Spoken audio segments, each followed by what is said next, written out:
Halo semuanya, selamat pagi, selamat siang, selamat sore, selamat malam, dan selamat datang kembali di kelas online Analisis Desain Sistem Informasi untuk pertemuan materi ketiga, teman-teman.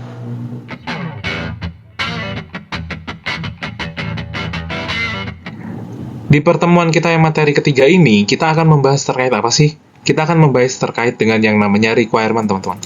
Untuk lebih jelasnya nanti kita membahas apa saja, apakah nanti kita hanya membahas definisi atau membahas kegunaan requirement, apa yang dimaksud dengan requirement, teman-teman bisa stay tune, bisa nonton dari awal, pertengahan, sampai pada akhirnya. Oh ya, dan saya seperti biasa mengingatkan, di dalam sini terdapat mini quest dan juga terdapat tugas. Tapi kalau nanti ternyata seiring berjalannya waktu dari awal, pertengahan, sampai akhir, ternyata tidak ditemukan mini quest atau tidak ditemukan tugas, berarti ya bersyukur. Tapi kalau ada ya berarti kalian bisa mengerjakan mini quest dan tugasnya ya teman-teman ya. Dan juga teman-teman tidak lupa juga saya mengingatkan bahwa kalau kalian nanti paham dengan materi ini, kalian bisa klik tombol like. Dan kalau nanti kalian tidak ingin tertinggal terkait dengan update-update terbaru atau konten-konten atau materi-materi terbaru dari channel ini, kalian bisa klik tombol subscribe, teman-teman. Begitu aja, teman-teman, nggak perlu panjang kali lebar lagi penjelasan atau opening saya. Langsung aja kita masuk pada pembahasan kita yang pertama. Check this out. Baiklah, teman-teman. Di pembahasan kita yang pertama adalah masuk pada pembahasan terkait dengan definisi. Bisa dibilang tak kenal maka tak sayang, teman-teman. Jadi, definisi dari requirement itu apa sih? Requirement itu merupakan gambaran dari layanan service dan batasan bagi sistem yang akan dibangun. Atau bisa juga, requirement itu adalah pernyataan atau gambaran pelayanan yang disediakan oleh sistem atau batasan-batasan dari sistem, dan juga bisa berupa definisi matematis dari fungsi-fungsi sistemnya. Itu menurut pernyataan dari Zeev tahun 1997, teman-teman. Si requirement ini sendiri, dia juga punya fungsi, teman-teman. Fungsinya itu ganda. Seperti apa? Kita bisa lihat di pembahasan selanjutnya. Fungsi ganda yang dimaksud di sini, teman-teman, maksudnya apa sih? Jadi yang pertama, itu fungsinya adalah si requirement ini bisa menjadi dasar penawaran suatu kontrak. Dan dia, kalau udah menjadi dasar penawaran suatu kontrak, dia itu harus terbuka untuk masukan, teman-teman. Kemudian fungsi yang kedua, dia itu bisa menjadi dasar kontrak. Nah, kalau dia menjadi dasar kontrak, dia itu harus didefinisikan secara detail, mulai dari proses menemukan, menganalisis, mendokumentasikan, dan pengujian layanan. Layanan dan batasan itu, teman-teman, itu nanti akan disebut juga yang namanya requirement engineering. Gitu. Nah, jadi kalau dibilang bahwa fungsi-fungsinya itu cuma satu, enggak. Kalau di requirement itu ada dua. Jadi bisa menjadi dasar penawaran suatu kontrak. Kalau menjadi dasar penawaran suatu kontrak, dia itu harus terbuka untuk masukan, dan dia itu bisa menjadi dasar kontrak. Kalau dia menjadi dasar kontrak, dia itu harus didefinisikan secara detail. Nah, kalau didefinisikan secara detail tadi, dia itu bisa disebut juga dengan ada isian dengan requirement engineering, teman-teman. Seperti itu.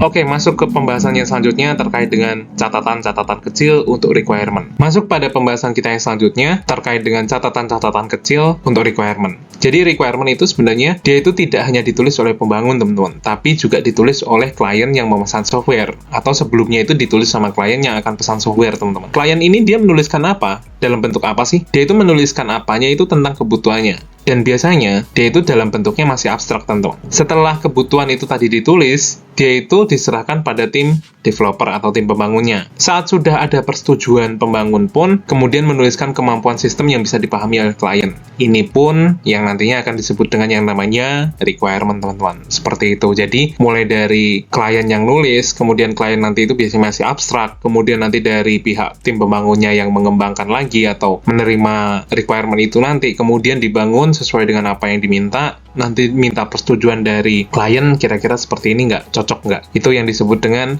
requirement, teman-teman. Selanjutnya terkait bagaimana cara melakukan pengumpulan requirement. Kalau ditanya, itu ada berbagai macam cara atau berbagai macam metode untuk melakukan pengumpulan requirement. Tapi di sini saya hanya akan menyebutkan 4, yang paling gampang lah. Yang pertama itu interview, wawancara. Kita bisa melakukan pengumpulan requirement itu dengan cara melakukan wawancara, teman-teman. Interview di sini itu bisa memberikan informasi yang terbaik, tapi dia juga bisa bernilai mahal, teman-teman. Karena apa? Kita harus menyediakan waktu yang sesuai dengan narasumber atau dengan klien yang kita akan lakukan wawancara. Di sini kita juga akan menggali banyak informasi, dan juga kita akan spending waktu yang lumayan lama juga untuk melakukan interview, karena interviewnya biasanya dilakukan interview terbuka. Biasanya kalau pakai pertanyaan kan ada orang yang terpacu dengan pertanyaan-pertanyaan tersebut. Tapi kalau dengan pertanyaan terbuka kan kita hanya pakai 1-2 topik, langsung bisa di situ kita bisa explore sendiri. Itu biasanya informasi yang diberikan itu bagus. Cuman biasanya dia bersifatnya mahal, teman-teman. Itu untuk yang interview. Yang selanjutnya adalah kita bisa melakukan dengan kuesioner. Nah, kuesioner di sini bagus jika banyak orang yang terlibat dan tersebar. Tapi, biasanya responnya itu cenderung kurang baik. Karena apa? Beberapa orang yang kita akan minta waktunya untuk mengisi kuesioner kita, itu kita harus lihat-lihat juga, teman-teman. Nggak bisa sembarangan asal ada orang yang mau pergi kerja, terus kita cegat di tengah jalan, terus kita kasih kuesioner, Pak, tolong ini diisi dong kuesioner saya. Kalian bisa dimarah-marah, teman-teman, karena posisinya kalian nggak tahu situasi kondisinya seperti apa. Jadi kalau kuesioner itu bagus. Kalau zaman saya dulu penelitian untuk yang S2, kita juga melakukan kuesioner, teman-teman. Nah, di situ juga saya bisa tahu respon orang yang seperti apa yang bisa kita ambil untuk melakukan kuesioner ini. Tapi hasilnya juga memang bagus, karena kita bisa mendapatkan banyak data, bukan cuma 1-2 data aja. Dan informasi yang kita dapetin juga lebih banyak, karena datanya itu dari berbagai macam sumber, teman-teman. Begitu untuk yang kuesioner. Yang selanjutnya, kita masuk pada observasi. Nah, di observasi ini, dia itu lebih akurat jika dilakukan dengan baik. Karena apa? Kita bisa langsung melihat kondisi di lapangan seperti apa, kondisi yang dibutuhkan untuk organisasi, untuk klien itu seperti apa. Jadi kita langsung turun, lihat di situ. Tapi biasanya observasi ini mahal, teman-teman. Karena kita harus punya modal, kita harus punya banyak hal yang harus dipersiapkan untuk terjun lapangan atau observasi ini, teman-teman. Untuk yang selanjutnya, itu adalah searching, atau bisa dibilang kita itu cari-cari informasi, mulai dari pengumpulan data sendiri, dari dokumen, atau dari dokumentasi-dokumentasi foto yang ada, atau hal-hal yang ada, tanpa kita melakukan yang namanya pengumpulan informasi seperti wawancara atau kuesioner tadi. Nah, informasi ini biasanya kalau dilakukan dengan searching, itu informasi yang diperoleh itu cenderung terbatas, dan cenderung tidak menampilkan hal-hal yang mungkin jadi masalah. Karena apa? Yang kita temuin adalah hal yang sudah terdokumentasi. Biasanya hal yang sudah terdokumentasi itu sudah nggak ada masalah, teman-teman. Kita biasanya cuma bikin dari situ. Jeleknya, hal-hal itu biasanya belum menjawab dengan kebutuhan yang sekarang, karena yang kita lihat adalah kebutuhan kondisi sekarang, teman-teman. Gitu. Makanya searching juga bisa dilakukan, cuman biasanya lebih baik dijadikan sebagai cara untuk support atau pendukung aja, teman-teman. Oke, itu adalah cara-cara atau bagaimana sih cara kita melakukan pengumpulan requirement. Ada 4 macam yang kita tunjukkan, teman-teman. Lanjut ke pembahasannya selanjutnya, macam-macam dari requirement. Jadi di sini ada 3 requirement yang bisa kalian pahami nanti. Nah, kita akan bedah satu persatu. Yang pertama itu adalah user requirement, teman-teman. Nah, di user requirement ini, dia itu apa sih? Dia itu adalah kebutuhan pengguna. Berisi tentang pernyataan tentang layanan yang disediakan sistem dan tentang batasan-batasan operasionalnya. Biasanya pernyataan ini dapat dilengkapi dengan gambar atau diagram yang dapat dimengerti dengan mudah. Yang selanjutnya, masuk pada sistem requirement atau bisa disebut juga kebutuhan sistem. Di sini dia itu berisi tentang apa? Dia itu berisi tentang sekumpulan layanan atau kemampuan sistem dan batasan-batasannya yang ditulis secara detail. Dan sistem requirement dokumen ini sering disebut juga dengan functional specification atau spesifikasi fungsional, yang mana dia itu harus menjelaskan dengan tepat dan detail, dan biasanya ini berlaku sebagai kontrak antara klien dan pembangun. Lanjut ya, teman-teman ya. Masuk pada macam requirement yang kedua, teman-teman. Yang pertama tadi atau part yang pertama tadi, itu sudah dijelaskan terkait dengan user requirement sama sistem requirement. Nah, kalau yang di sini nyebutnya udah bukan requirement, teman-teman, tapi adalah software design specification, atau bisa disebut juga spesifikasi rancangan perangkat lunak. Nah, dia ini berisi apa sih? Dia ini berisi tentang gambaran abstrak dari rancangan software yang menjadi dasar bagi perancangan dan implementasi yang lebih detail. Kalau kalian tahu, ketiga jenis dari requirement ini itu diperlukan dalam pembangunan software karena masing-masingnya itu memberi pengertian ke pihak yang berbeda kepentingan, teman-teman. Untuk pihak yang berbeda kepentingan ini seperti apa akan dibahas di pembahasan yang selanjutnya terkait dengan pembaca requirement. Jadi pembaca requirement di sini itu ada siapa aja sih orangnya? Oke ya, kita langsung aja. Ini untuk gambar-gambar dari orang-orang atau pihak-pihak siapa saja yang bisa membaca user requirement, yang bisa membaca sistem requirement, dan yang bisa membaca software specification. Atau maksudnya pihak-pihak yang terlibatnya siapa aja. Ada manager client, end user system, staff ahli client, manager developer, arsitek sistem, dan lain sebagainya ini, teman-teman. Ini adalah pihak-pihak atau orang-orang yang bisa membaca atau yang terlibat dalam requirement ini, teman-teman. Gitu. Lanjut kepada pembahasan kita yang selanjutnya, yaitu terkait dengan masalah dalam pendefinisian requirement. Yang selanjutnya kita masuk pada masalah dalam pendefinisian requirement. Jadi ada beberapa masalah yang terkadang bisa terjadi ketika kita mendefinisikan sebuah requirement. Yang pertama adalah sulit mengantisipasi efek dari sistem baru terhadap organisasi. Jadi ada beberapa yang kadang dari sebuah organisasi itu mereka sulit untuk menerima sistem yang baru. Kemudian yang selanjutnya adalah beda user, beda pula requirement, dan prioritasnya terpengaruh cara atau gaya kerja. Jadi ada beberapa ketika kita membuat requirement itu pasti ada user yang dia minta A, kemudian user itu ada yang minta B. Padahal mereka satu organisasi yang sama, atau satu kerjaan, atau satu aplikasi yang sama, tapi mereka minta fungsi yang berbeda-beda, teman-teman. Itu bisa terjadi. Kemudian yang selanjutnya adalah end user system dan organisasi yang membiayai sistem berbeda requirement. Terkadang ada juga di bagian user, end usernya, sama yang di bagian dari pemilik sistemnya ini, mereka butuhnya apa, end usernya butuhnya apa, mereka itu berbeda. Yang selanjutnya itu, prototype sering dibutuhkan untuk menjelaskan requirement. Jadi beberapa orang itu ada yang butuh diberikan penjelasan dalam bentuk prototype. Jadi ketika ditunjukkan prototipenya, mereka tahu gambaran aplikasi yang akan mereka gunakan, itu seperti apa. Kemudian yang selanjutnya adalah masalah perbedaan bahasa alami. Itu adalah beberapa masalah dari pendefinisian requirement yang bisa terjadi kalau kita mendefinisikan sebuah requirement. Oke, kita lanjut ke pembahasan kita yang selanjutnya. Pembahasan kita yang selanjutnya adalah terkait dengan kategori software system requirement. Di sini nanti kalian akan diperkenalkan dengan beberapa kategori software system requirement, mulai dari functional requirement, non-functional requirement, serta domain requirement, teman-teman. Untuk masing-masing penjelasan seperti apa kan kita jelaskan satu persatu. Yang pertama udah pasti functional requirement. Functional requirement itu apa sih? Dia itu merupakan penjelasan tentang layanan yang perlu disediakan oleh sistem. Mulai dari bagaimana sistem menerima dan mengolah masukan, dan bagaimana sistem mengatasi situasi-situasi tertentu. Di dalam functional requirement juga, akan menentukan apa yang tidak dikerjakan oleh sistem. Dan functional requirement dapat menggambarkan sistem requirement secara detail, seperti dari inputnya seperti apa, outputnya seperti apa, serta pengecualian yang akan berlaku. Itu adalah gambaran sedikit terkait dengan functional requirement. Pembahasan kita yang selanjutnya masuk pada contoh kasus peminjaman buku atau sistem peminjaman buku. Di sini maksudnya adalah sebagai contoh kasus terkait dengan functional requirement, teman-teman. Itu seperti apa sih? Nah, di dalam sini kita ambil contohnya adalah sistem peminjaman buku. Untuk sistem peminjaman buku di sini yang diharapkan adalah yang pertama, dia itu punya fungsionalitas sistem untuk pengguna bisa mencari semua informasi tentang buku atau bisa memilih salah satu dari informasi saja tentang buku. Kemudian yang selanjutnya itu diharapkan adalah semua peminjam itu memiliki ID yang unik, teman-teman. Kemudian yang selanjutnya itu diharapkan juga sistem itu mampu mencatat transaksi peminjaman, pengembalian, dan denda secara lengkap. Jadi jelas informasinya, mereka kena denda berapa, mereka meminjam dari tanggal berapa, mereka harus kembaliin tanggal berapa. Yang selanjutnya adalah hari libur itu bisa diset sejak awal dan bisa menerima perubahan dengan otoritas khusus. Jadi kalau ada yang mau pinjam di hari libur atau nanti hari libur itu ada, itu tetap termasuk dalam hitungan hari peminjaman, teman-teman. Kemudian yang selanjutnya adalah harus komplit dan konsisten. Maksudnya komplit adalah kebutuhan layanan jelas dan lengkap, serta konsisten adalah tidak kontradiksi dengan yang didefinisikan. Itu adalah contoh dari gambaran sistem peminjaman buku yang diharapkan secara fungsional requirement-nya itu diharapkan bisa menjawab hal-hal seperti ini, teman-teman. Lanjut kepada pembahasan kita yang selanjutnya.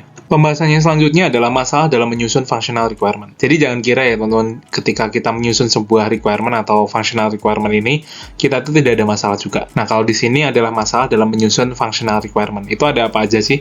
Yang pertama itu adalah masalah terkait dengan interpretasikan. Biasanya itu diinterpretasikan atau diartikan berbeda oleh user ataupun developer. Dan selain itu, hasil interpretasi itu sering tidak menjawab kebutuhan klien, teman-teman. Dan juga untuk sistem yang besar, kelengkapan kebutuhan dan konsisten itu sulit dicapai karena yang pertama adalah kerumitan sistem. Lalu masalah yang selanjutnya adalah perlu dianalisis yang dalam dan menyeluruh untuk sebuah kesalahan. Karena kadang dianggapnya hanyalah masalah fungsionalnya aja atau masalah layanan-layanan aja, ketika dianalisis ternyata kurang terlalu mendalam. Kita lanjut ke pembahasan yang selanjutnya. Yang selanjutnya di sini masuk ke pembahasan kategori software system requirement yang part kedua. Di sini sudah pasti kita akan membahas terkait dengan requirement yang kedua, yaitu adalah non-functional requirement. Jadi non-functional requirement ini secara umum itu berisi tentang batasan-batasan pada pelayanan atau fungsi yang disediakan oleh sistem.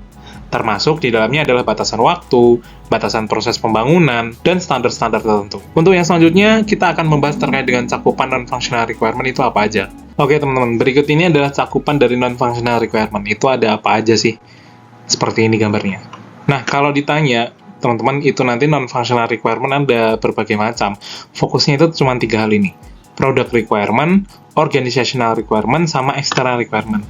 Nah, ini nanti yang baru dipecah-pecah menjadi berbagai macam. Ini tadi requirement, semuanya ini adalah gabungan dari masing-masing tipe non-functional requirement Yang itu sebenarnya kalau ditanya product requirement, organizational requirement, sama external requirement, itu masuknya ke non-functional requirement.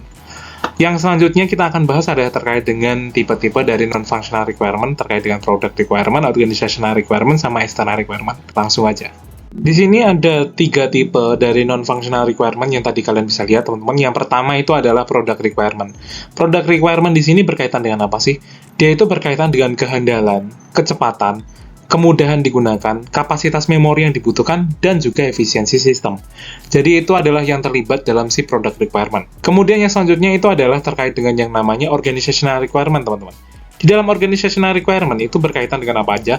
Berkaitan dengan standar, terkait dengan bahasa pemrograman, dan juga metode rancangan yang akan digunakan ke depannya. Yang selanjutnya adalah terkait dengan external requirement. External requirement itu berkaitan dengan apa sih?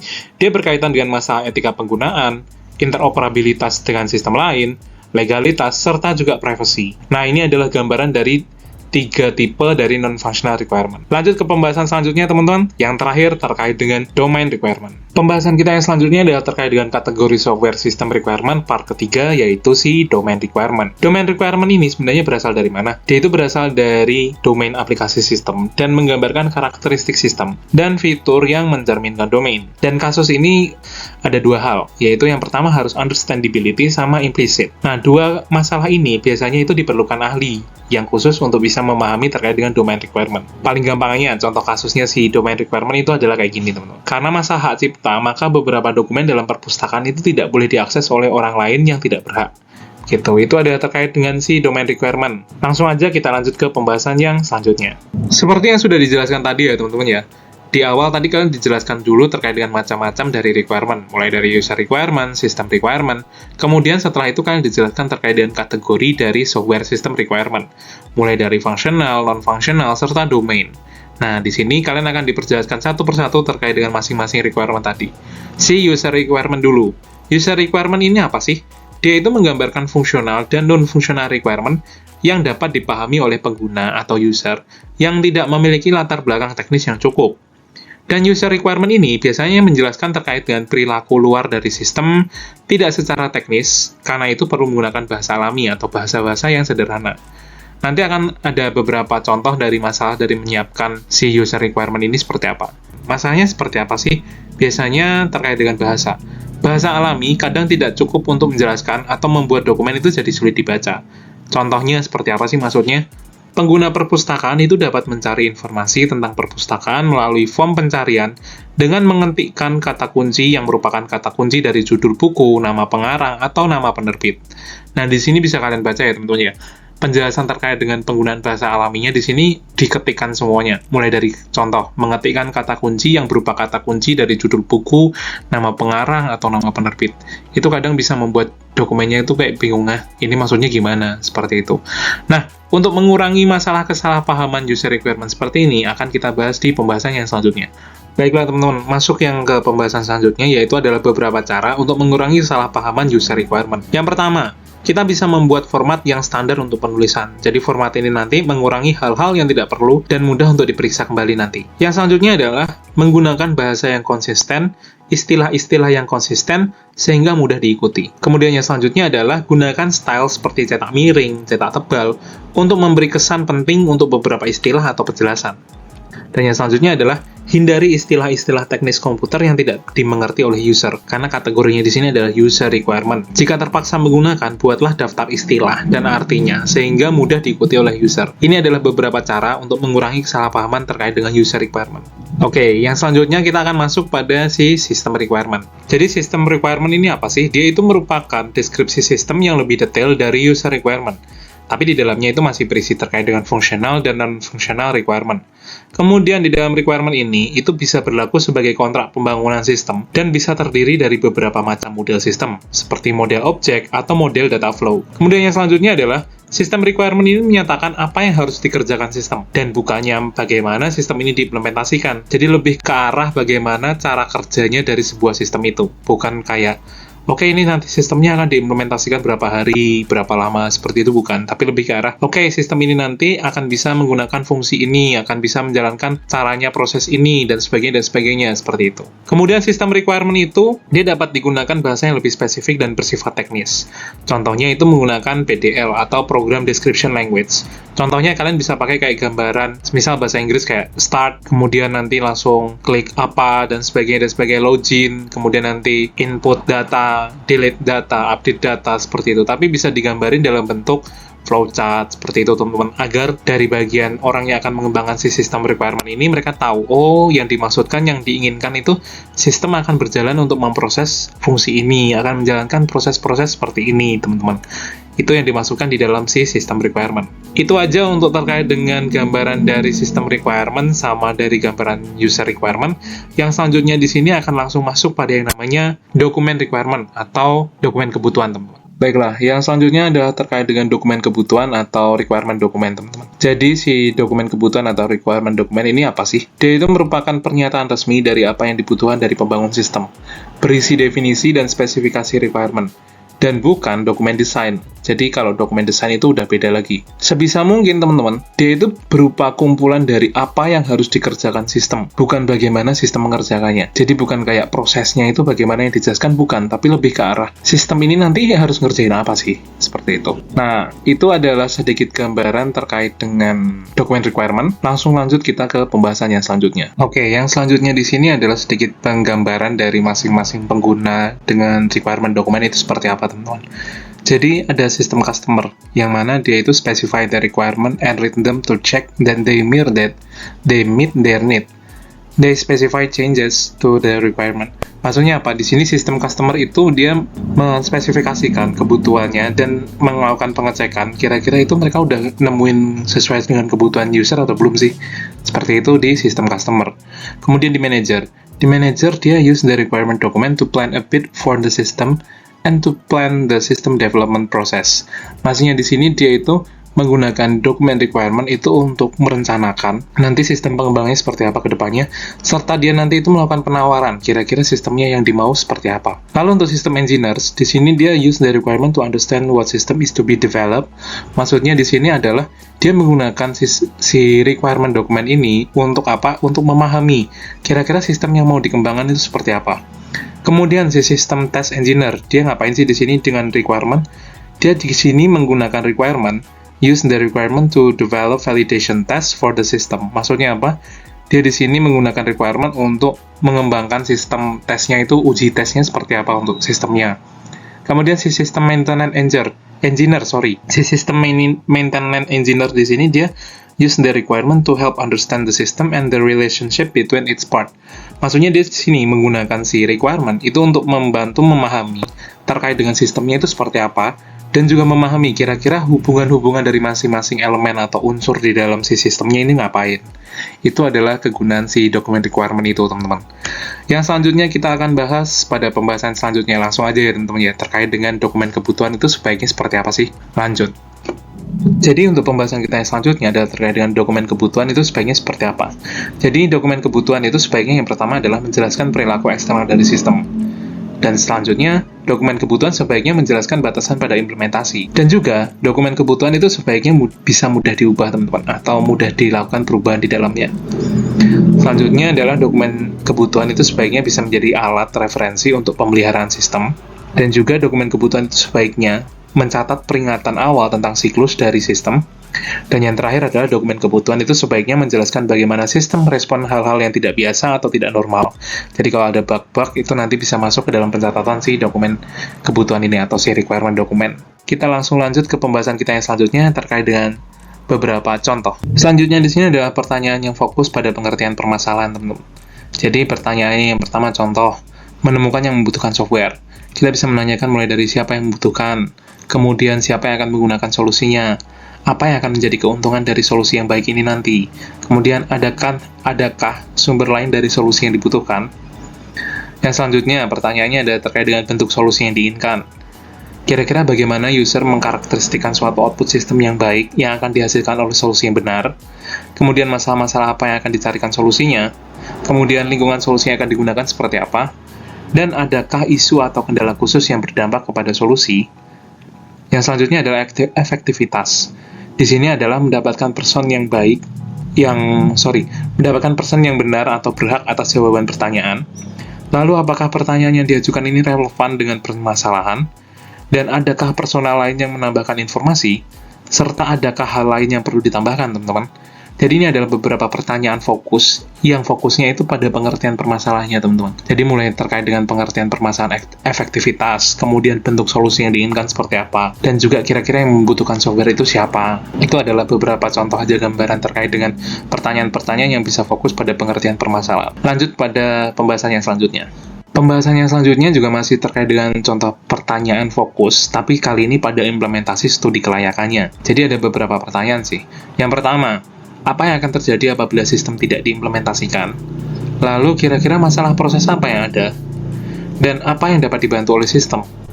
Lalu masalah apa yang akan muncul pada proses integrasi? Kira-kira apa yang terjadi? Dan adakah teknologi yang dibutuhkan atau skill yang dibutuhkan? Serta yang terakhir adalah fasilitas apa yang harus didukung oleh sistem? Ini adalah beberapa pertanyaan yang fokusnya itu pada implementasi studi kelayakannya, teman-teman. Jadi kalau mau tanya-tanya, ini ada beberapa contoh pertanyaannya. Langsung aja kita lanjut ke pembahasan selanjutnya ya, teman-teman ya. Baiklah, teman-teman. Masuk pada pembahasan kita yang selanjutnya, yaitu adalah sekian dan terima kasih. Ini adalah sumber bukunya yang bisa kalian jadikan referensi untuk memahami terkait dengan software engineering, misal kalian memahami lebih lanjut lagi. Oke, untuk mini quest-nya dan tugasnya seperti biasa. Untuk tugasnya dulu ya, teman-teman ya. Untuk tugasnya di sini adalah tadi kan saya sudah menjelaskan terkait dengan metode atau cara pengumpulan requirement. Kira-kira dari teman-teman ini, sepakatnya satu tim, ini tugas kelompok. Jadi, tugas kelompoknya adalah kalian sepakati satu tim. Kira-kira dari 4 metode tadi, kalian ingin menggunakan metode pengumpulan requirement yang mana? Atau kalian itu mau menggunakan metode mana sama mana, alasannya apa? Jadi, misal contoh, oke Pak, kelompok saya mau menggunakan questionnaire dan juga menggunakan observasi. Alasannya karena questionnaire nanti kita bisa dapat data lebih banyak dan juga observasi nanti kita bisa langsung tahu ke bawah atau terjun lapangan nanti seperti apa. Kayak gitu. Kalau enggak, misal dari masing-masing kalian pengen pakai interview aja Pak. Jadi saya udah cukup dengan data-data wawancara, nggak perlu sampai observasi. Terserah kalian. Karena apa teman-teman, dari beberapa metode pengumpulan requirement ini, itu bisa digabungkan, bisa juga berdiri sendiri, tergantung kebutuhannya seperti apa. Itu untuk yang tugas kelompok. Untuk yang mini quest-nya adalah, kira-kira menurut kalian, requirement itu apa sih? Karena tadi kan saya udah ngasih penjelasan tuh terkait dengan requirement. Ada user requirement, ada system requirement, dan macam-macamnya itu tadi. Nah, menurut kalian, requirement itu apa sih? Jelaskan di kolom komentar. Seperti biasa, tulis nama, NIM, kode kelas, kemudian komentar kalian terkait dengan penjelasan tadi. Cukup sekian, dan terima kasih teman-teman. See you on the next week. Sampai ketemu lagi di materi kita yang selanjutnya. Thank you teman-teman. See you.